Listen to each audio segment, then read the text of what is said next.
BK ಹರಿಪ್ರಸಾದ್ಗೆ ಅತಿ ದೊಡ್ಡ ಹುದ್ದೆ ಸಿಗುತ್ತೆ ಅನ್ನೋ ಮಾತುಗಳು ಕೇಳಿ ಬರ್ತಾ ಇದೆ. ಬಿಕೆ ಹರಿಪ್ರಸಾದ್ಗೆ ಕೆಪಿಸಿಸಿ ಅಧ್ಯಕ್ಷ ಸ್ಥಾನ ಫಿಕ್ಸ್. ಬಿಕೆ ಹರಿಪ್ರಸಾದ್ಗೆ ಕೆಪಿಸಿಸಿ ಅಧ್ಯಕ್ಷ ಸ್ಥಾನ. ಫ್ರೀಡಂ ಟಿವಿಗೆ ಆಪ್ತ ಮೂಲಗಳಿಂದ ಮಾಹಿತಿಗಳು ಲಭ್ಯವಾಗ್ತಾ ಇದೆ.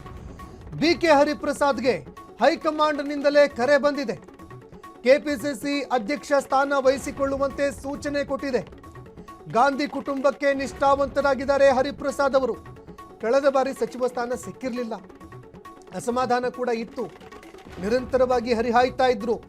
ಕೊನೆಗೂ ಬಿಕೆ ಹರಿಪ್ರಸಾದ್ಗೆ ಉನ್ನತ ಸ್ಥಾನ ಸಿಕ್ಕಿದೆ. ಈಗ ಕೆಪಿಸಿಸಿ ಅಧ್ಯಕ್ಷ ಸ್ಥಾನ ವಹಿಸಿಕೊಳ್ಳಿ ಅಂತ ಗಾಂಧಿ ಕುಟುಂಬದಿಂದ ಫೋನ್ ಬಂದಿದೆ. ಈಗ ಗಾಂಧಿ ಕುಟುಂಬಕ್ಕೆ ನಿಷ್ಠಾವಂತರಾಗಿರೋ ಹರಿಪ್ರಸಾದ್ ಅವರು ಈಗ ಕೆಪಿಸಿಸಿ ಅಧ್ಯಕ್ಷರಾಗಲಿದ್ದಾರೆ. ಸತೀಶ್ ಜಾರಕಿಹೊಳಿ ಅವರಿಗೆ ಕೆಪಿಸಿಸಿ ಅಧ್ಯಕ್ಷಗಿರಿ ಕೈ ತಪ್ಪಿದೆ ಅನ್ನೋ ಮಾಹಿತಿಗಳು ಲಭ್ಯವಾಗಿದೆ. ಹೈಕಮಾಂಡ್ನಿಂದ ಅಧಿಕೃತವಾಗಿ ಘೋಷಣೆ ಹೊರಬೀಳೋದು ಮಾತ್ರ ಬಾಕಿ. ನೋಡಿ, ಇದರಲ್ಲಿ ಅಂದರೆ ಕೆಪಿಸಿಸಿ ಅಧ್ಯಕ್ಷ ಸ್ಥಾನದಲ್ಲಿ ಡಿ.ಕೆ. ಶಿವಕುಮಾರ್ ಅವರ ಕೈ ಮೇಲುಗೈಯಾಗಿದೆ ಅಂತ ಹೇಳಿದ್ರು ತಪ್ಪಾಗ್ಲಿಕ್ಕಿಲ್ಲ. ಸಿದ್ದರಾಮಯ್ಯ ಯಾವ ರೀತಿ ಯಶಸ್ವಿ ಆಗಿದ್ರೆ ಅದೇ ರೀತಿ ಇವರು ಕೂಡ ಯಶಸ್ವಿ ಆಗ್ತಾರಂತ ಆಶೆಯನ್ನು ನಾವು ಹೊಂದಿದ್ದೀವಿ. ಡಿ.ಕೆ. ಕ್ಯಾಬಿನೆಟ್ನಲ್ಲಿ ನಿಮ್ಮ ಹೆಸರು ಕೂಡ ಪ್ರಬಲವಾಗಿ, ಯಾಕೆಂದರೆ ಕಾಂಗ್ರೆಸ್ ಸರ್ಕಾರ ಅಧಿಕಾರಕ್ಕೆ ಬಂದಾಗೆಲ್ಲ ನಿಮ್ಮ ಹೆಸರು ಇರುತ್ತೆ, ಈಗೂ ನಿಮ್ಮ ಹೆಸರು ಇದೆ. ಇನ್ನು ನೋಡೋಣ, ಇನ್ನು ನಮಗೇನು ಅಧಿಕೃತವಾಗಿ ಕರೆ ಬಂದಿಲ್ಲ, ಬಂದ ಮ್ಯಾಗೆ ಹೇಳ್ತೀನಿ ಯಾಕೆ ಮಾಡ್ತೀವಿ. ಕೆಪಿಸಿಸಿ ಅಧ್ಯಕ್ಷರ ಸ್ಥಾನದಲ್ಲೂ ಕೂಡ ನಿಮ್ಮ ಹೆಸರು ಕೇಳಿ ಬರ್ತಿತ್ತು. ಅದು ಹೈಕಮಾಂಡ್ ತೀರ್ಮಾನ ಮಾಡ್ಬೇಕಾಗ್ತದೆ. ಹೈಕಮಾಂಡ್ ತೀರ್ಮಾನ ನೋಡೋಣ. ಸುರೇಶ್ ಗಾಡಿ ಅದೇ ರೀತಿ ಮುಂದಿನ 28ಕ್ಕೆ ಸಿಎಂ ಆಕಾಂಕ್ಷೆ ಕೂಡ ಆಗಿದ್ರಿ. ಈ ಕೆಪಿಸಿಸಿ ಅಧ್ಯಕ್ಷ ಸ್ಥಾನ ಸಿಗಲಿಲ್ಲ ಅಂದ್ರೆ ಮುಂದಿನ 28ಕ್ಕೆ ಸಮಸ್ಯೆ ಆಗಲ್ಲ. ಇನ್ನೂ ತೀರ್ಮಾನ ಆಗಿಲ್ಲ, ಆಗ್ಲಿಕ್ಕೆ ಟೈಮ್ ತೊಗೊಳ್ತೇವೆ, ಚರ್ಚೆ ಮಾಡೋಣ. ಚರ್ಚೆ ಮಾಡಿದ್ಮೇಲೆ ಹೇಳ್ತೀವಿ. ಡಿ.ಸಿ.ಎಂ ಸೃಷ್ಟಿ ಬಗ್ಗೆ ಸಾಕಷ್ಟು ಚರ್ಚೆ ಆಗ್ತಿದೆ, ಅದ್ರ ಬಗ್ಗೆ ಹೇಳ್ತೀವಿ. ಅದು ಹೈಕಮಾಂಡ್ ತೀರ್ಮಾನ ಮಾಡಬೇಕು. ನಾವು ಕೇಳಿದ್ದೀವಿ ಪರಮೇಶ್ವರ್ ಅವ್ರಿಗೆ ಒಂದು ಕೊಡ್ತಾರಂತ, ಕೊಟ್ಟರೆ ಒಳ್ಳೇದು ಆ ಸಮುದಾಯಕ್ಕೆ. ಕಿರಿಯರಿಗೆ ಅವಕಾಶ ಸಿಗುತ್ತೆ ಈ ಕ್ಯಾಬಿನೆಟ್ ಎರಡನೇ ಹಂತದಲ್ಲಿ ಕಿರಿಯರಿಗೆ. Okay, thank you. ಇಷ್ಟು ಸತೀಶ್ ಜಾರಕಿಹೊಳಿ ಅವರ ಮಾತು. ಕ್ಯಾಮ್ರಾ ಪರ್ಸನ್ ರಾಜು ಜೊತೆ ಕೇಸ್ ಮಾಡ್ತೀನಿ ಈಗ, freedom TV Bengaluru. Okay, Satish Jarkiholi ಅವರ ಮಾತುಗಳನ್ನು ಕೇಳಿಸ್ಕೊಳ್ತಾ ಇದ್ರಿ. ನೋಡಿ, ಈ ಕೆಪಿಸಿಸಿ ಅಧ್ಯಕ್ಷ ಸ್ಥಾನಕ್ಕೆ ಸಂಬಂಧಪಟ್ಟಂತೆ ಚರ್ಚೆ ಮುನ್ನೆಲೆಗೆ ಬಂದಾಗ ಮೊದಲಿಗೆ ಬರ್ತಾ ಇದ್ದಂತಹ ಹೆಸರು ಅದು ಸತೀಶ್ ಜಾರಕಿಹೊಳಿ ಅವರದ್ದು.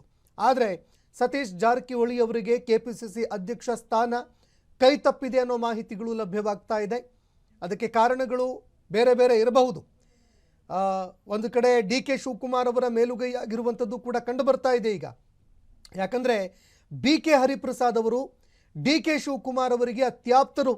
ಹೀಗಾಗಿ ತಮಗೆ ಅತಿ ಆಪ್ತ ನಾಯಕನನ್ನೇ ಡಿ.ಕೆ. ಶಿವಕುಮಾರ್ ಅವರು ಕೆಪಿಸಿಸಿ ಅಧ್ಯಕ್ಷ ಸ್ಥಾನದಲ್ಲಿ ಕೂರಿಸಿದ್ರ ಅನ್ನೋ ಪ್ರಶ್ನೆಗಳು ಕೂಡ ಎದುರಾಗ್ತಾ ಇದೆ.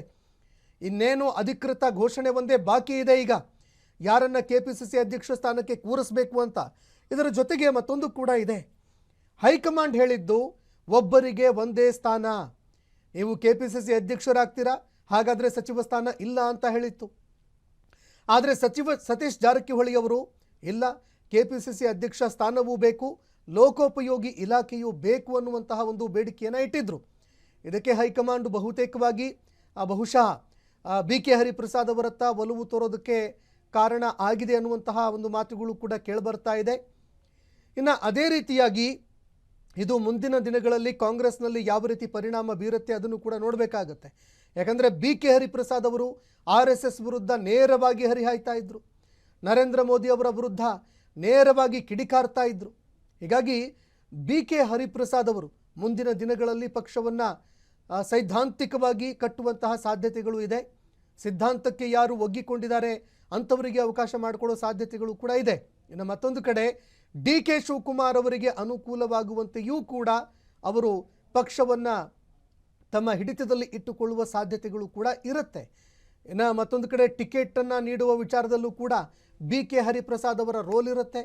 ಹೀಗಾಗಿ ಸಿದ್ದರಾಮಯ್ಯ ಆಗಿರಬಹುದು ಅಥವಾ ಸತೀಶ್ ಜಾರಕಿಹೊಳಿ ಅವರಾಗಿರಬಹುದು, ಅವರ ಆಪ್ತರಿಗೆ ಟಿಕೆಟ್ ಕೊಡಿಸುವ ವಿಚಾರದಲ್ಲಿ ಅವರು ಹಿಂದೇಟು ಹಾಕಬಹುದು.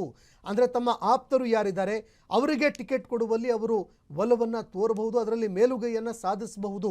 ಹೀಗಾಗಿ ಮುಂದಿನ ದಿನಗಳಲ್ಲಿ ಇದು ಕಾಂಗ್ರೆಸ್ ಮೇಲೆ ತುಂಬ ಪರಿಣಾಮವನ್ನು ಬೀರುತ್ತೆ ಅಂತ ಹೇಳಿದರೂ ಕೂಡ ತಪ್ಪಾಗೋದಿಲ್ಲ.